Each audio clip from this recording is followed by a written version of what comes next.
Bismillahirrahmanirrahim. Assalamu alaikum, girls. First of all, sorry for being a bit late today. Let's start our lesson without wasting any time. Bismillahirrahmanirrahim. We were doing The Secret Life of Walter Mitty. We did its summary plus the character sketch of Walter Mitty as well as Mrs. Mitty, right?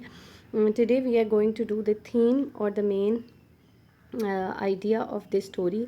What is the theme of this story, what sort of character Mr. Walter Mitty was, and what was the conflict. Basically this story is about the inner and outer conflict of human life, right? And the main character, that is the protagonist, the Walter Mitty, is suffering from the conflict of inner and outer life, right? This is the question that we are going to do right now. Let's start it. Bismillahirrahmanirrahim. The question is in front of you. What is the conflict, right? It means what force provide the central conflict of the story, The Secret Life of Walter Mitty, and what is the conflict. The question is that what is the conflict on which this story is based, right? Let's have the introduction. Girls, one more thing that is necessary to mention, that when you are writing subjective answers to the question in your paper, do not give the headings, ठीक है? Headings are only meant to be given or where in the essays like which have proper different sort of passages, like different ideas or different aspects which are present in a single essay. In a question answer session, it is better that you do not give headings to the question answer of the particular question, right? Let's start. Bismillahirrahmanirrahim. Walter Mitty represents the character of 21st century man. ठीक है, सबसे पहली बात ये है कि Walter मिट्टी ने कैसा थॉमस ये जो राइटर है इसका टर्बो, उसने बेसिकली एक ऐसा कैरेक्टर पेश किया है वॉल्टर मिट्टी की फॉर्म में, जो कि 21st सेंचुरी ह्यूमन बींग्स को रिप्रेजेंट करता है। 21वीं सदी के इंसानों को बयान करने के लिए वॉल्टर मिट्टी का कैरेक्टर बनाया है। Whose life is torn between different conflicts, और उसकी ज़िंदगी जो है वो मुख्तलिफ कॉन्फ्लिक्ट पर बेस्ड करती है। The story shows the confused mental condition, this is not mental, इसमें आप एन डालें, MENTL, mental condition of the modern industrial man. ये जो कहानी है ये एक ऐसे इंसान की कहानी है जो कि मॉडर्न इंडस्ट्रियल ज़माने से ताल्लुक़ रखता है और वो बहुत कंफ्यूज्ड है, परेशान है, या वो फ़ैसला नहीं कर सकता अपनी आउटर और इनर लाइफ के बीच में। वॉल्टर मिट्टी is one such character who does not do much useful things in his practical life. Walter मिट्टी एक ऐसा कैरेक्टर है जो कि अपनी ज़ाती और अमली ज़िंदगी के अंदर तो कुछ ख़ास कारनामा सर अंजाम नहीं देता, but in his imagination he performs many big deeds, लेकिन तख़य्युलात में वो बहुत बड़े बड़े कारनामे सर अंजाम देता है। द सीक्रेट ऑफ वॉल्टर मिट्टी life lies in the power of his imagination.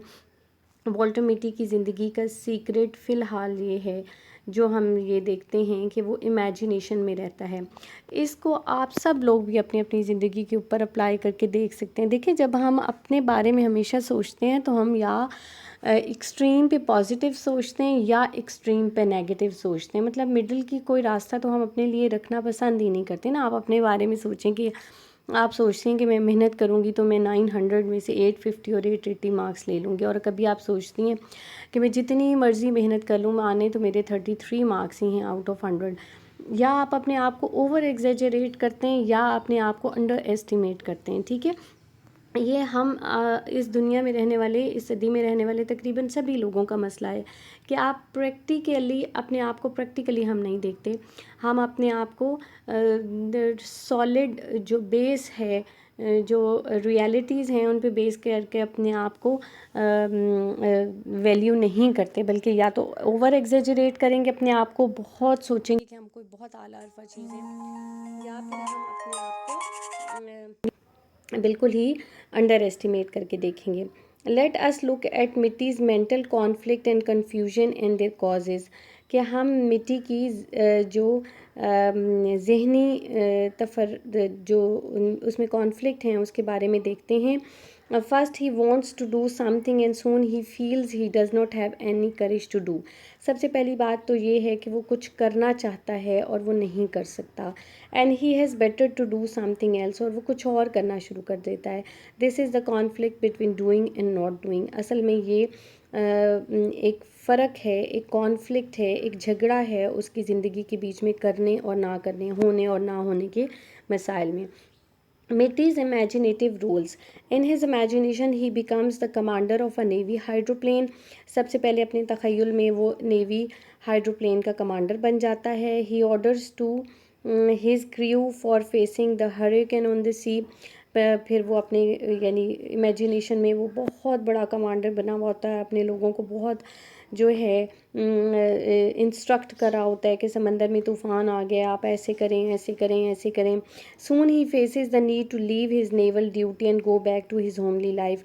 और फ़ौरन ही जब उसकी बीवी उसको आवाज़ देती है तो ये अपनी नेवल ड्यूटीज़ का मतलब समंदर में जो जहाज़ चलते हैं उससे रिलेटेड लोगों को नेवल कहा जाता है कि ये ड्यूटी छोड़ता है और अपनी घर की ज़िंदगी पे वापस आ जाता है। He at once shift himself mentally to his wife in his car. फ़ौरन वो अपने दिमाग में इस तख़य्युल की ज़िंदगी में से निकल कर गाड़ी में अपने आप को पाता है जहाँ वो अपनी बीवी के साथ बैठा हुआ है। Thus he begins imagining himself a specialist doctor. उसके बाद वो अपने आप को एक बहुत बड़ा सर्जन और डॉक्टर समझता है। He operates upon a millionaire patient in his imagination.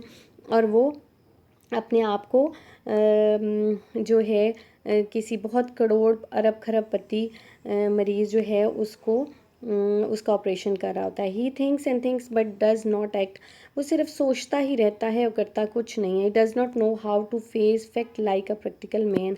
और ये उसकी ज़िंदगी का बहुत बड़ा डायलेमा है, बहुत बड़ी मुश्किल है, बहुत बड़ी परेशानी है कि वो चीज़ों को सोचता तो बहुत है लेकिन वो कुछ करता नहीं है, प्रैक्टिकली कुछ करता नहीं है। यहाँ पे ये क्वेश्चन एंड होता है।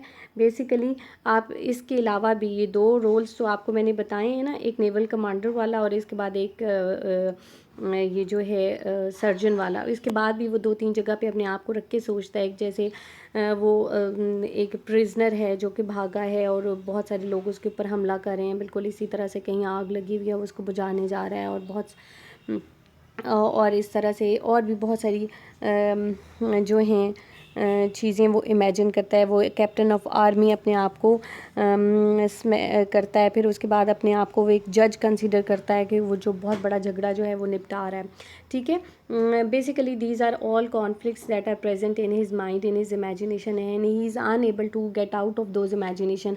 ना तो वो प्रैक्टिकली अपने आप को फिट कर सकता है और ना ही इमेजिनेशन में अपने आप को मुसलसल रख सकता है, क्योंकि ज़ाहिर है वो एक ज़िंदा इंसान है और उसको जिसको दुनिया में रहने वाले तमाम मसाइल को भी देखना है और अपने घर को भी देखना है। तो practically he is doing nothing. ना तो वो लाइफ में कामयाब हो रहा है और ना ही सिर्फ इमेजिनेशन में वो रह सकता है, क्योंकि वो एक जीता जागता इंसान है। This is basically the conflict of not only Walter Mitty but also each one of us who are present in this age. ठीक है, ये छोटा सा क्वेश्चन है जिसको आप याद करेंगे और आप कोशिश करें कि इसमें अगर इसके सारे कॉन्फ्लिक्ट्स इसमें लिख लें। आप अपनी किसी की बुक के ज़रिए से भी इसमें मज़ीद ऐड कर सकते हैं अगर आप करना चाहें, बट मेक इट श्योर कि आप ऐसी लैंग्वेज और ऐसी चीज़ें ढूंढ के इसमें डालें जो कि आपको याद रह सकती हैं और याद करनी आसान है। ठीक है, तो होपफुली आपको इसकी समझ आ गई। अगर कुछ नहीं समझ में आया तो आप मुझसे पूछ सकते हैं। और लास्ट वीक में जो आपने मुझे क्वेश्चन आंसर सेशन भेजे हैं वो इंशाल्लाह मैं कोशिश करती हूँ कि थोड़ी देर में आप लोगों को वापस मिल जाएं। ठीक है, थैंक यू सो मच। अल्लाह हाफ़िज़।